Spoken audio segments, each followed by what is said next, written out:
Mpopi on Kaya FM. It's about 10 minutes to 6 o'clock Afropolitans, and we've got limited time for a conversation that I'm really looking forward to in the next few minutes. And this time, our pivot point guest, as we always do, is someone who has had pivotal experiences in their career, is actually of pivotal influence in society, and bringing about pivotal changes to the needs and livelihoods of us as South Africans. Now, what comes to mind when I talk about an individual having experience in hydraulical and hydrological modeling for floods? What do you think about when it comes to water distribution systems, as well as the provision of water systems to South African communities? That's all big English, but think about it this way. When you open up the tap, when you let the water go from your sink, when you flush the toilet, where is that water coming from and where is it going to, and how do we ensure that we preserve it for future generations? Well, that's exactly what my next guest will give us some insight into, especially building up on his career as a professional engineer, as well as a member of the South African Institute of Civil Engineering, a project manager, and many other accolades to his name. He is the GIBB Technical Executive and Water Sector Coordinator, Nokuphumula, or popularly known as Nokuphumula Mkhwanazi. Welcome to Kaya Bizbab. Thank you, Mpopi. It's great to have you. I use the name that everybody refers to you, given the industry. Goduma uzotaibo. Angibizanga uphums, ngaqamba Nokuphumula. Kunjalo. Senzela abaningi kakhulu abelungu.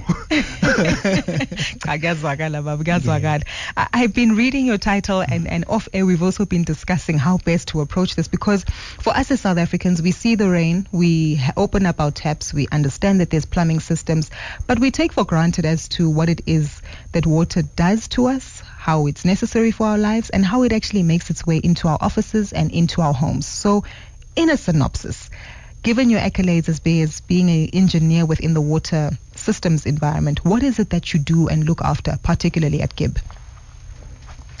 Thank you, Mpopi. Guguletu is fine. Guguletu. As a water sector coordinator, I'm actually focused on looking at opportunities which are there within the water industry or sector. That is in South Africa, even in Africa.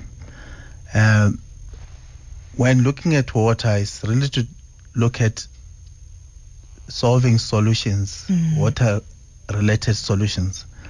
I think as engineers, our biggest challenge is to actually solve the problems. Yes. We are problem solvers, and at this particular time, we are more focused on solving the water problems. Water on itself, on its own, is a very precious commodity. We rely on it in so many ways. But at the same time, it's also problematic to us from a point of scarcity, as well as from a point of how to manage it, especially when it comes to things like floods, recent floods which have been happening as well. Yes. in the eThekwini region, the province. So you'll find that we have to come up with ways in terms of how to actually warn people in terms of floods which might come.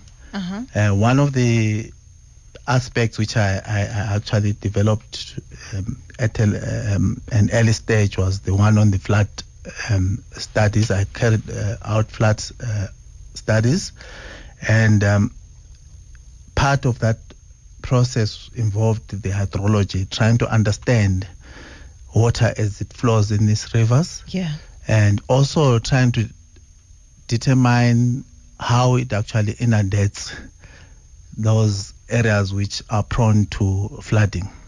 Low-lying areas, and of course a lack of infrastructure if it's not channeled to the right places, and making sure that it's stored.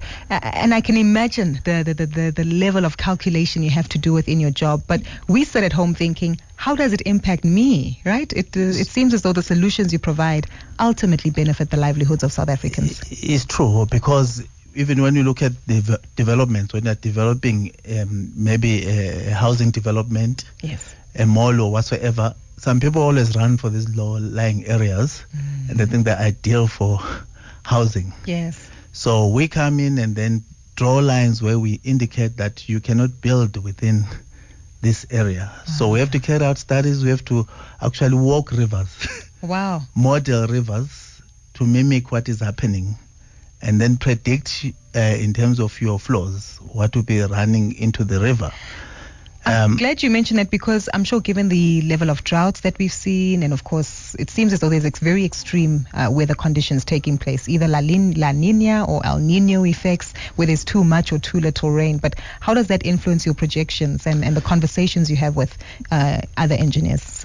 Yes, it actually drew us to one element when we were working together with eThekwini at one time, which then happened to be also my master's degree, which I had to obtain at KZN. I had to actually do a flood forecasting. That means... That's come in handy of late, I can imagine. Yes. Yeah. There are still studies, other students who have taken it further. The whole idea was to try and predict the floods, in as much as we can predict rainfall. If you know it's going to rain tomorrow, then you have to know which areas are going to be affected by that rain, which areas are going to be flooded. So you then determine those early warning signs, where you are able to evacuate people. You gain a bit of time as compared to a time when it's already raining and then the rivers are full, and then now you're dealing with fighting the rain as it's already falling. Exactly. And trying to pick up on emergency services, which might be delayed as well.